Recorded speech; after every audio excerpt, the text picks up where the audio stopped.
انسان اپنے دل کو دیکھے تو خود ججمنٹ کر سکتا ہے کہ دل منور ہے یا دل سیاہ ہے. یہ بہت آسان کام ہے. ضروری نہیں کہ ڈاکٹر کے پاس جائیں گے تو ڈاکٹر بتائے گا. اس کا لٹمس ٹیسٹ ہم خود بھی کر سکتے ہیں. مثلا دل سیاہ ہونے کی علامتیں: پہلی بات، گناہ کی جھجک ختم ہو جاتی ہے. بیوی پوچھتی ہے دیر سے کیوں آتے ہیں؟ بس میں آتا ہوں، میرا کام ہے. تم کیوں پوچھتی ہو؟ تمہارا کیا واسطہ ہے؟ وہ جو ایک جھجک ہوتی ہے نا دل میں، وہ ختم. اچھا کوئی کیا کر لے گا؟ بیٹا کہتے ہیں ابو کو پتہ بھی چل گیا کیا ہو جائے گا.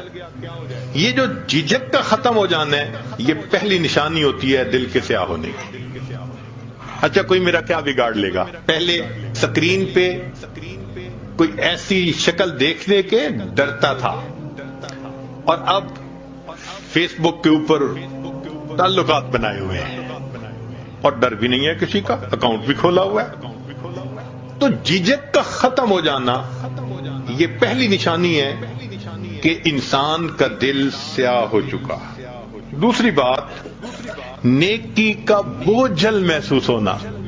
نماز کو دل نہیں کرتا، مسجد آنے کو دل نہیں کرتا، نیک لوگوں سے ملنے کو دل نہیں کرتا، کسی بیان میں آنے کو دل نہیں کرتا، اللہ کے راستے میں نکلنے کو دل نہیں کرتا، تلاوت کو دل نہیں کرتا. یہ نیکی کا بوجھل محسوس ہونا یہ گناہ دل کے سیاہ ہونے کی دوسری علامت ہوتی ہے. اور تیسری بات کہ اگر کوئی سمجھائے تو سمجھانے والا بڑا برا لگتا ہے. میں اسے سمجھوں ہوں دشمن جو مجھے سمجھائے ہے. کہتے مجھے سمجھاتے کیوں ہیں؟ ماں باپ کیوں سمجھاتے ہیں؟ خامد کہتے ہیں بیوی کیوں مجھے ہر وقت یہ باتیں کرتی رہتی ہے؟ بیوی کہتی ہے خامد مجھے کیوں سمجھاتا ہے؟ بھئی جو سمجھا رہا ہے وہ تو خیر خواہ ہے، مگر دل جب سیاہ ہوتا ہے تو خیر خواہ بدخواہ نظر آ رہا ہوتا ہے. تو یہ تین علامات ہیں دل کے سیاہ ہونے کی، اور تین ہی علامات ہیں دل کے منور ہونے کی. پہلی علامت چہرے پہ نور ہونا. جو نیکی کرے گا اللہ تعالیٰ اس کی نیکی کا نور اس کے چہرے پہ سجا دے. چہرے کو دیکھ کے سکون ہوتا ہے، چہرے کو دیکھ کے اللہ یاد آتا ہے. یہ اللہ والوں کے چہرے اس بات کی علامت ہوتے ہیں. فرمایا میرے بندے جتنا چاہے چھپ کر میری عبادت کر، میں تیری عبادت کے نور کو تیرے چہرے پہ سجا دوں گا. یہ اللہ نے میک اپ کر دیا ہوتا ہے ان کا. آپ کبھی کمپیئر کریں نا اللہ والوں کے چہروں کو اور دوسری طرف جو سٹار کہلاتے ہیں، ادھر ادھر سکرینوں پہ تماشے کرتے ہیں، ناچتے پھرتے ہیں، ان کے چہرے پہ دیکھیں کہ کتنی ظلمت ہوتی ہے، اور ان اللہ والوں کے چہروں کے سکون کو بھی ذرا دیکھا گیا، فرق واضح نظر آتا ہے. چہرے پہ نور ہونا، اور دوسری بات ان کے دل میں سرور ہوتا ہے. جو حالات بھی ہوں، پریشانی کے ہیں، مشکل کے ہیں، دل پرسکون ہوتا ہے، دل میں سرور ہوتا ہے.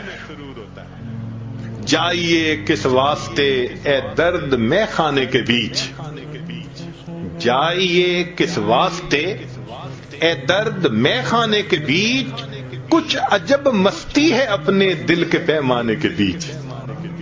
دل میں ایک مستی ہوتی ہے، دل میں ایک لذت ہوتی ہے، سکون ہوتا ہے دل میں. تو چہرے پہ نور ہونا، دل میں سرور ہونا، اور تیسری بات کاموں میں اللہ کی مدد ہونا.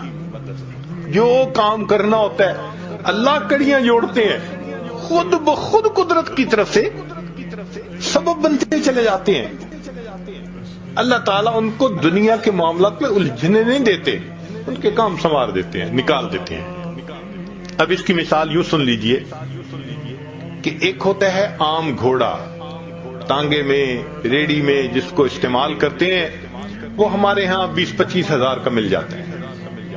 ایک ہوتا ہے تیزی دوڑنے کا مقابلہ کرنے والے گھوڑے، کروڑوں میں، 2 کروڑ اور 4 کروڑ اور 12 کروڑ ان کی قیمتیں ہوتی ہیں.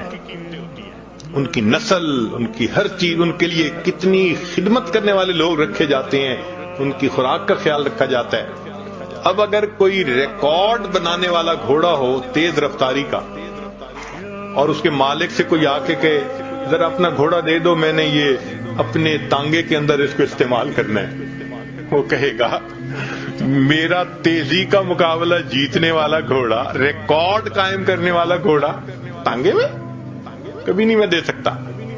جس طرح اللہ تعالیٰ تیزی کا مقابلہ جیتنے والے گھوڑے کو دنیا کا مالک گدے گاڑی میں باندھنا پسند نہیں کرتا، اللہ تعالیٰ بھی دین کا کام کرنے والے اپنے بندوں کو دنیا کی گدے گاڑی میں باندھنا پسند ہی نہیں فرماتا۔ پھر کوئی دنیا کے معاملات ہوتے ہیں، اللہ سمیٹ دیتے ہیں، اللہ سمیٹ دیتے ہیں، یہ تو میرا بھاگنے والا گھوڑا ہے، یہ تو میرا دین کا کام کرنے والا، یہ تو نیک کی عبادت کرنے والا میرا بندہ ہے، کیوں اس کو میں دنیا کے معاملات میں نہیں؟